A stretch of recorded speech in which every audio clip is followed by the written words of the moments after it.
And these kids had never been able pedagogically to talk to the page in their own voice. They had been forced to be little miniature sociologists or anthropologists or political scientists or philosophers or whatever, and they could not write to save their lives. And so I made them talk to the page. I made them go home and tell an anecdote. I'm getting off of a digression here, but this is, we'll talk about that stuff later in some other context. But the essence is that this is why I was so fascinated by the voices on the postcards. It's the naturalness of talking to the page, and therefore the presence in these 20, 30 words of fascinating, readable subtext, and they are objects of dramatic irony.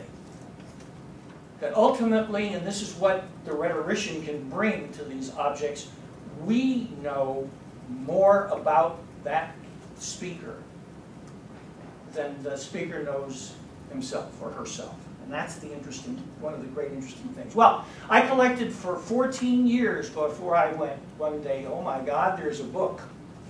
And I wrote a book of short stories, and still in print.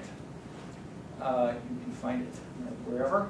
It's called Had a Good Time. I chose my 15 favorite postcard back. And Grove Press printed the front of the card and the back of the card, and I picked the voice up.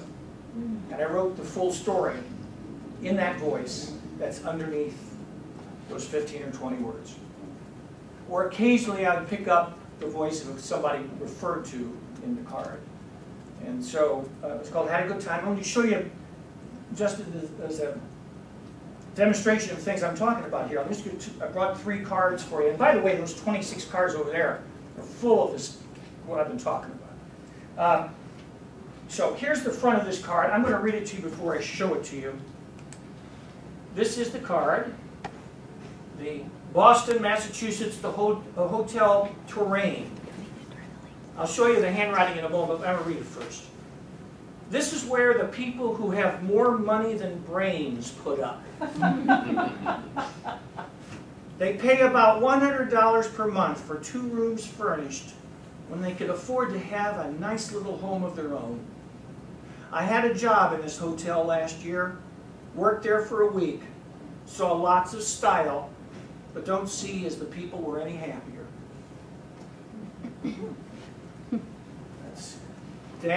Now this is one of those cards that he wrote that and then stuck it in an envelope to mail.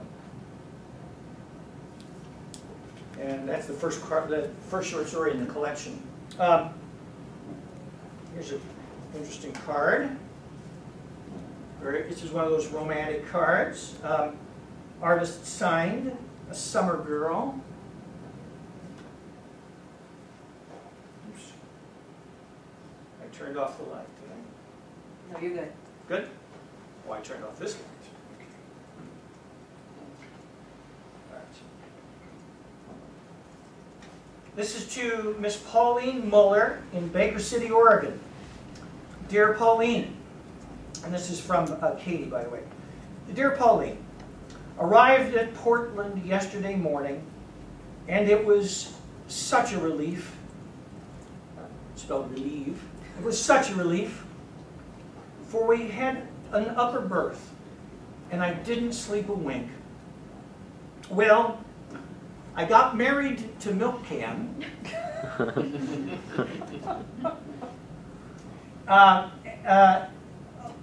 Okay, yes, I got married to Milk Can, and we are now on our honeymoon. Mr. Watt is here, and he looks stunning. Katie.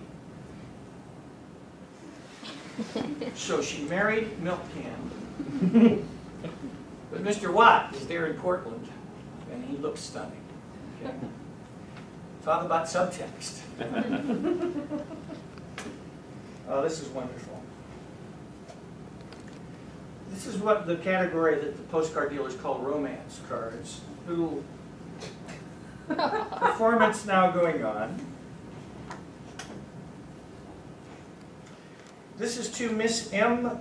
Brose, 219 Hearst Avenue, San Francisco, California.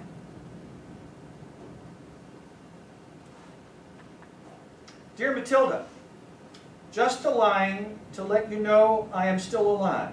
This is from Milton, by the way. I'm not going on that hayride. The young man that wants me to go with his sister-in-law. But she has a cork leg. I am awful tired. That is the main reason. Regards to all Milton.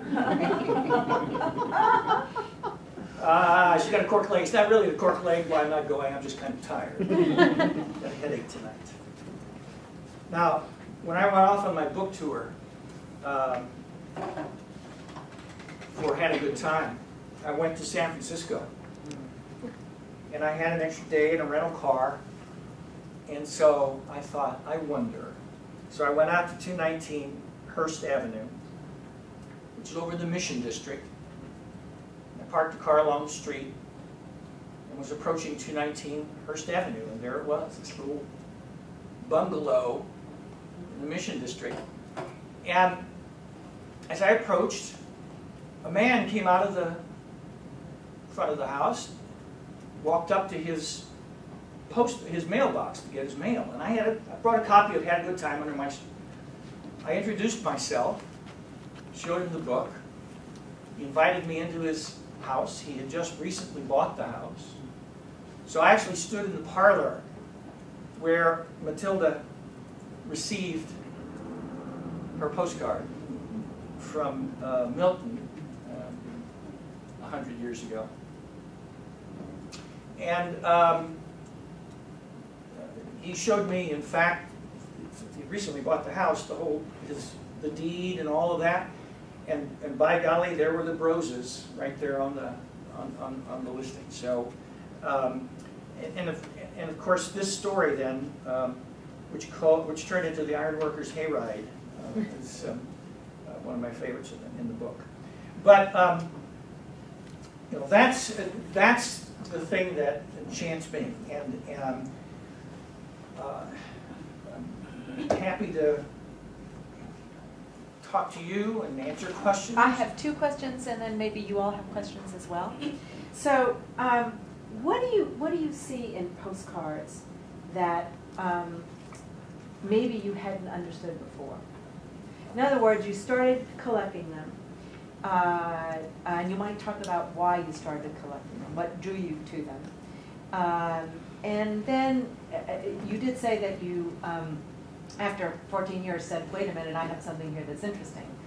What is it that got left out of the book that was also interesting? So two questions there. Okay. Why did you get started? What drew you to them initially? And I mean, it's fine, you know, I think we all pick up one or we save a postcard from a loved one, but you actually turned this into something more than a hobby. Yeah. Yeah. Absolutely. And the thing that turned it into more than a hobby was certainly there at the beginning. Mm-hmm. You know, there's and of course I'm talking now from a fiction writer's point of view, but honestly, it's the academic's point of view too. You look at the outcropping of the culture, and you sense that there's patterning, there's subtext, there's implication, there is you know, a reflection of the zeitgeist of the time and of the individual mind and heart and soul that is in work in the creation of the object or the doing of the deed that you're looking at.